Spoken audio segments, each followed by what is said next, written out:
Okay, so to set the stage, let's quickly introduce the four contenders. Yeah. The four albums that faced off in Group 238 before we really get into the breakdown. Mm-hmm.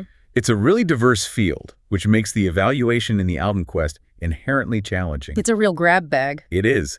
We have Dark Before Dawn by the hard rock band Breaking Benjamin. Okay. Then there's Glittering Prize, 8192, a hits compilation by Simple Minds. Classic. David Bowie's legendary 1983 album Let's Dance. And this is important, reviewed from a specific vinyl pressing. Oh, that's a key detail. And finally, Mayhem by the modern pop icon Lady Gaga. Wow. A real cross-section of decades and genres. This is going to be interesting. Let's unpack this. Let's do it. Okay, so let's start with the album that landed in 4th place, which means it was eliminated from the album quest immediately. That's Breaking Benjamin's Dark Before Dawn. Looking at Greensterox's review, this album is described as a massive disappointment. So what went wrong here? It wasn't poorly produced, right? So why did it fall so short of the author's expectations? Well, this album's failure is just a textbook case of the expectation curve. It just drastically undermines the actual performance of the album. So it's about the history. Exactly.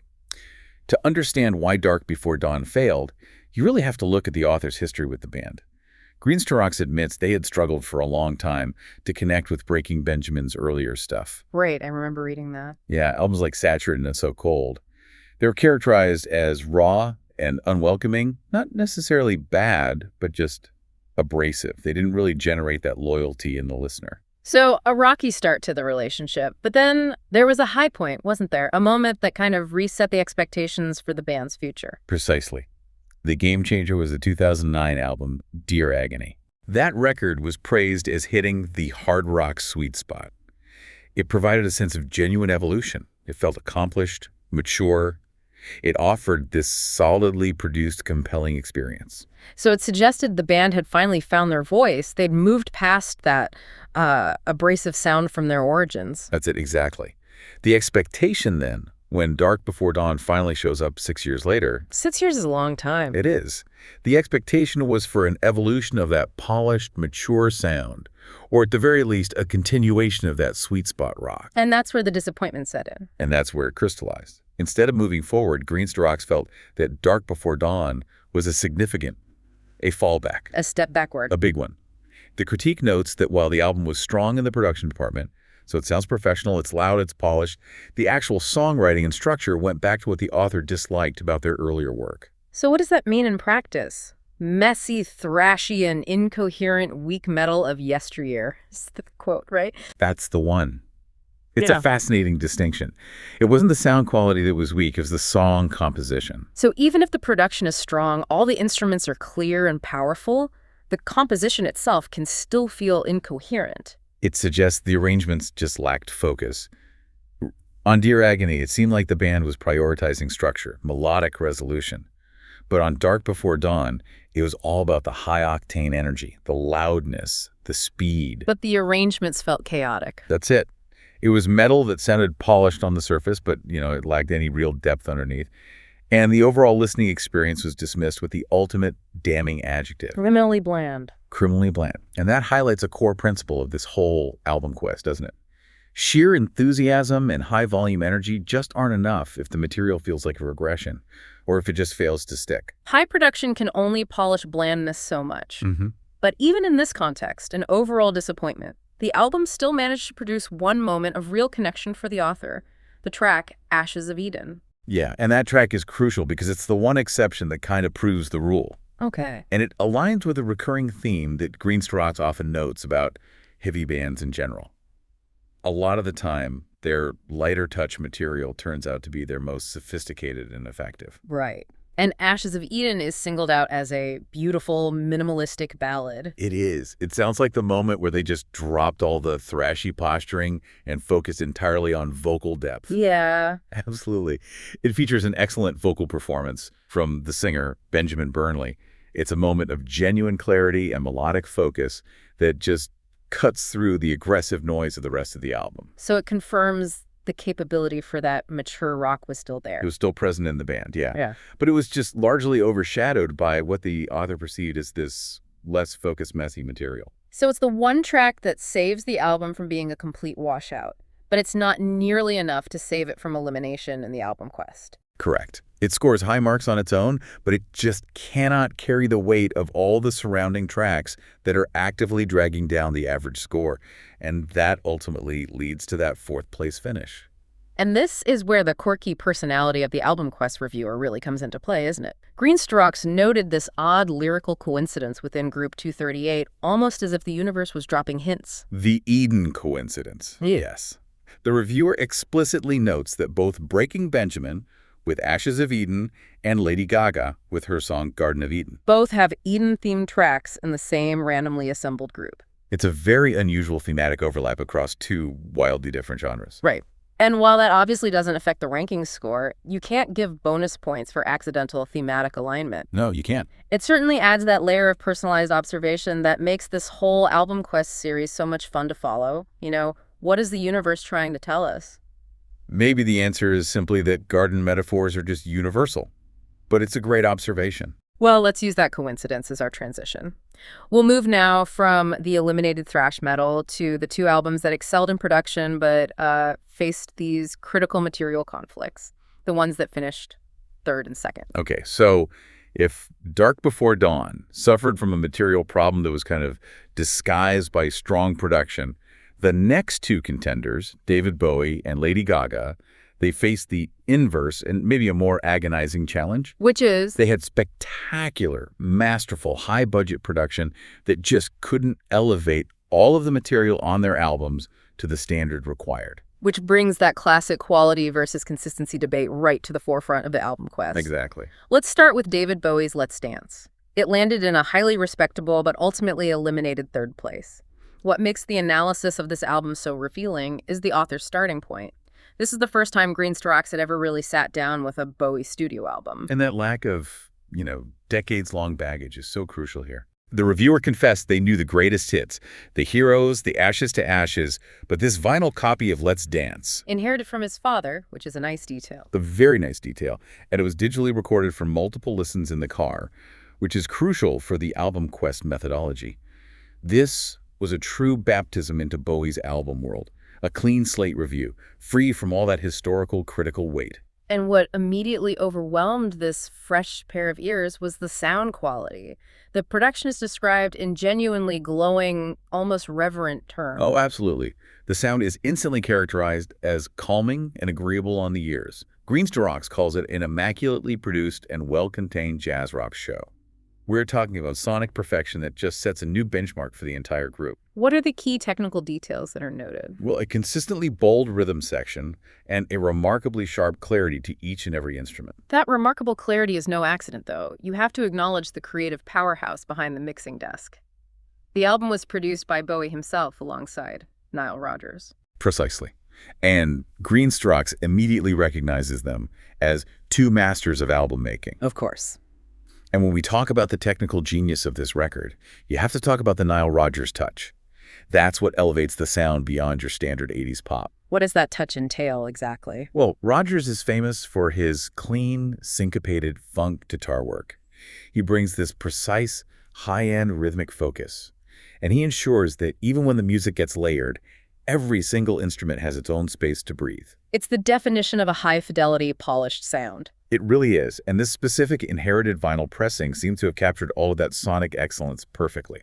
The centerpiece of this flawless production is, without a doubt, the title track, Let's Dance. That 7-minute epic truly dominates the album's sonic landscape. It's described as the type of song that sounds $1 million. I mean, it does. It fuses that funky dance rock foundation with that roving Cuban jazz saxophone line, all tied together by a classic commercial pop chorus.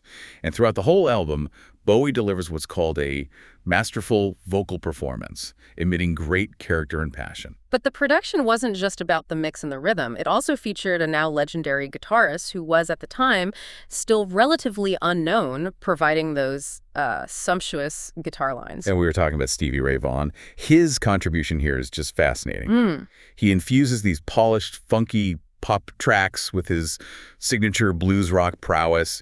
Greenstocks specifically highlights his performance on tracks like China Girl, Criminal World and Cat People. So his lines are powerful, but they still fit inside that polished sound. They are. They're powerful. Sometimes they're rambling in a well-executed way, and they provide this raw, bluesy counterpoint to the sleekness that Rogers engineered. It's a phenomenal artistic fusion. Okay, so let's recap. We have perfect sound, legendary producers, masterful vocals, and a guitar legend delivering a sophisticated jazz rock show. Sounds unbeatable. Right. This album sounds like a guaranteed qualifier for the next round of the album quest. Why did it rank third? This is the absolute crux of the material versus production paradox that we'll synthesize later.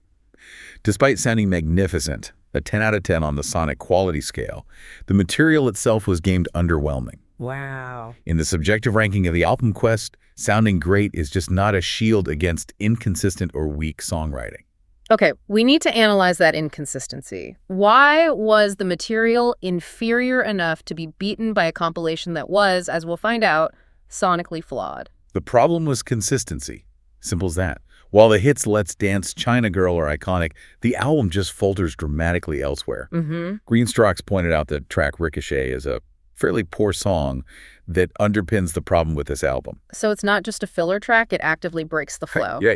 The reviewer implies that the quality dip is just too steep. The initial tracks dazzle you with production, but once you, the listener, get past those, the engagement just wanes. So it's a structural weakness. The quality is all top-loaded. Exactly. And the ultimate conclusion was, pretty damning in the context of this competition. The music sounds great, but the material is far inferior to that which is contained on Rivals, Glittering Prize, and Mayhem. So the flaw isn't the type of music, but the execution across the whole album. Yes. The perfect sonic clarity of the vinyl actually ended up highlighting the weaknesses in the writing, whereas a worse mix might have actually obscured some of those inconsistencies. In the end, perfect production bowed to the strength of the competing songs. That is a powerful lesson. Okay, let's move to the album that successfully beat Bowie for that second qualifying spot, Lady Gaga's Mayhem. Right. With Gaga, we are firmly back in high-budget, high-concept modern pop territory. But Greenstrokes begins the review with another very relatable confession. The eternal unlistened-to pile. The eternal unlistened-to pile. It's that constant tension between acquisition and consumption. Yes, the reviewer admits their unlistened-to pile is quite large and possibly growing faster than I can consume it. It's a common problem. It is.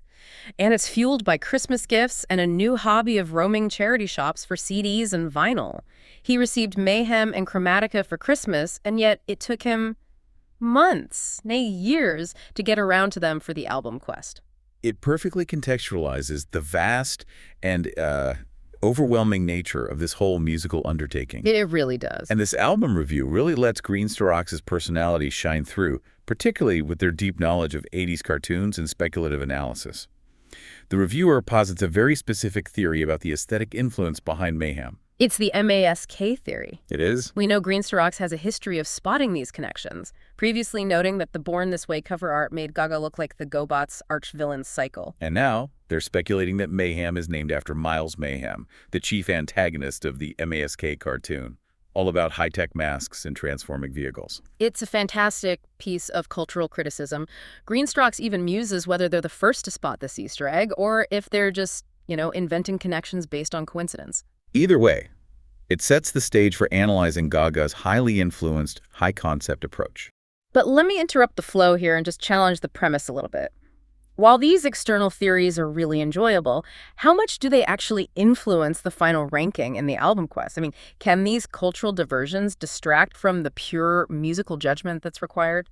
That is an excellent point, and the source material actually helps answer that. The theories, the MASK theory, the 2024 Magic Party, they don't score points. Right. But what they do is increase engagement. They demonstrate the album's ability to spark imagination and make these cross-cultural connections for the listener, which is a hallmark of a truly great piece of art. I see. High engagement, fueled by these theories, translates to a more attentive listening experience, which can certainly boost an album's standing in a multi-listen competition like the Album Quest. Fair enough. That high level of engagement feeds directly into the chameleon theory, then. The reviewer has often remarked on Gaga's ability to sound uncannily like other artists, a quality very much present on Mayhem. This ability is described as an uncanny knack. And Greenstrokes is quick to point out that they are not suggesting plagiarism. No, of course not. But rather that the likeness is due to similar production techniques, fused with Gaga's great ear for what works and her willingness to just absorb inspiration. It's about sophisticated mimicry that achieves pop perfection. So what are the specific examples of this sonic shape-shifting on Mayhem that Greensterox identified? There are three very distinct comparisons that are made. First, the track Killa is immediately labeled as sounding distinctly Prince-like. Okay, so funky bass lines, tight rhythms. My kind of thing, yeah. A slightly playful, synthesized feel. Second, The Beast is found to be quite Katy Perry-esque, which suggests a certain maximalist, anthem-like pop sensibility. And the third? And third, and this is the most specific, How Bad Do You Want Me? Sounds remarkably like a Taylor Swift song from her 1989 era. Think big, synthesized percussion, and these massive, slightly melancholy choruses. This synthesis just demonstrates that Gaga is capable of adopting successful pop aesthetics, both contemporary and classic, very, very effectively. So despite not being truly original in the author's opinion, she's still hailed as wildly full of ideas and possessing an amazing talent for creating top-tier pop. Yeah. The production then, much like Bowie's, is certainly key to its success in this group. The source material confirms that. Mayhem sounds great, sparkling with high-budget production techniques. It is a solid collection of disco dance pop songs. And beyond the sound, the thematic strength of the album is noted too, right? It has a lyrically dark aesthetic with a mild horror vibe. An expansion of that dark electro-gothic feel we saw on Born This Way. Exactly. That Bloody Mary vibe is stretched across several parts of Mayhem on tracks like Killa, Zombie Boy, Disease, and the fantastically named Abracadabra. And speaking of Abracadabra, the author dives into yet another marvelous theory, the 2024 Magic Party. This is pure Album Quest personality gold. It is. Greensterox connects Abracadabra, a strong dance pop tune, to a recent radio trend, citing Eminem's somewhat dodgy cover song and Dua Lipa's excellent Houdini track. And the question the author poses is brilliant, bordering on conspiracy theory. Yes. Did these three all meet at a party in 2024 and agree to make and release a magic-themed single at the same time? It's amazing. The reviewer states, "The universe is providing the data, people, but I'm the only one who can see the clues." It absolutely highlights the engaging, speculative nature of the critique. But even with all this creative energy and high production, Mayhem still had weaknesses that prevented it from winning Group 238, allowing the compilation to sneak past. It did. Stylistically, the album is closest to Born This Way, but the author feels it maybe doesn't quite have the same panache. It lacks that specific level of bombast or impact. And more critically, and this is where the consistency issue comes up again, the album suffers from an ordinary culmination. The final three songs, The Beast, Blade of Grass, and the duet with Bruno Mars, Die With a Smile, they aren't deemed particularly eventful. So, similar to Bowie, it suffers from inconsistency, but at the end of the album, not the middle. It just runs out of steam right when it needs to deliver that final knockout blow. Precisely. That ordinary culmination meant the album failed to maintain the high standards set by its opening tracks, which allowed the album that demonstrated relentless, decade-spanning material strength to take the #1 spot. Okay, now we arrive at the winner of Group 238, Simple Minds' glittering prize 8192. What is so remarkable about this victory is that it perfectly illustrates that material versus production paradox by overcoming a severe handicap. Bowie and Gaga were sonically immaculate, yet this compilation won despite its production flaws. And that is the defining feature of this ranking. It's the major lesson for anyone following the Album Quest methodology. This compilation, this exhaustive retrospective covering Simple Minds' most successful decade, it proved that superior songcraft, even when it's delivered in a compromised sonic package, triumphs over the perfect sound of lesser material. Let's detail the collection's structure and span. What exactly is the scope of Glittering Prize? Well, it spans the period from their very first Virgin Records release, Sons and Fascination Sister Feelings Call in 1981, right up to Real Life in 1991. So it covers all the global hits. So it's the core of their most successful output. It is. However, even with an exhaustive compilation, the author, being a longtime fan, immediately noted some missing personal favorites. Things like, oh, Younger Land, Soul Crying Out, and This Is Your Land. And that detail is important. Even when rating a collection, the subjective nature of the reviewer means they're still judging what's been omitted. It shows that even a best-of compilation is subject to critical scrutiny in the Album Quest. Oh, absolutely. The reviewer stated that those missing tracks are, in their opinion, superior to some of the included material. But the core tracks that were included were powerful enough to overcome both the missing favorites and the technical deficiencies. So what made those included tracks so powerful? Greenstock describes Simple Minds songwriting as unique, that it deviates significantly from a traditional structure. We need to unpack this idea of unique songcraft. What's the usual way that Simple Minds avoids? Well, the usual way, especially in pop and rock, is the verse-chorus bridge structure. It's predictable. It provides payoff and resolution when you expect it. Right. Simple Minds, however, they adopt this distinct, almost unconventional approach to songcraft. Greenstock noted that their songs are not structured in the usual way. Instead, hooks and melodies are often injected ad hoc. Ad hoc, so suddenly, unexpectedly. Exactly. And seemingly disconnected from the underlying bass lines or the rhythm guitar pattern. That sounds confusing, yet the reviewer says the band make it work. So how does that ad hoc structure translate into a better listening experience than the tight pop of Gaga or the polished structure of Bowie? It results in songs that are more of an individual experience rather than just a straight 3-minute pop tune. By injecting hooks unexpectedly, the songs reward repeated, intensive listening, which is a key requirement of the album quest. So you don't get bored. You don't get bored Yeah. because the arrangement is constantly shifting beneath the surface, creating layers and moments of climax that aren't tied to the traditional chorus cycle. The author is rewarding creativity in arrangement over predictability. Let's use Waterfront as a case study for this unique structure. The reviewer said it starts halfway through itself. What does that even mean in practice? It means that instead of a traditional fade-in or a distinct intro sequence of build-up, the song just drops the listener immediately into a complex, driving rhythm section. Right into the deep end. Right in. It feels like the song has already been playing for 30 seconds before you even press play.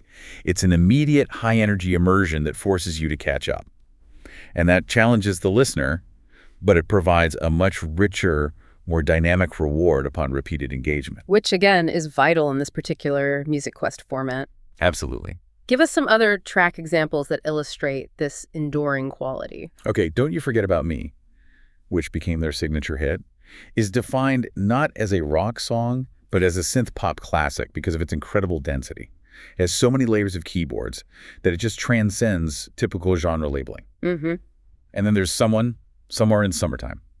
This track is lauded for its immersive, high-tech electro backing rhythm, which, Greenstock notes, still sounds absolutely fabulous decades later. So it speaks to the pioneering sound design of their 80s material. It still holds up structurally, even if the overall mix is flawed. That's it.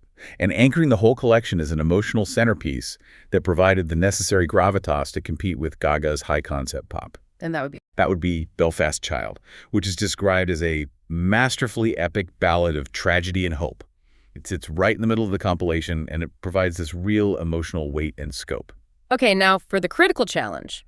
This album won its album Quest group, yet it had a huge technical flaw. The disappointingly poor sound mix.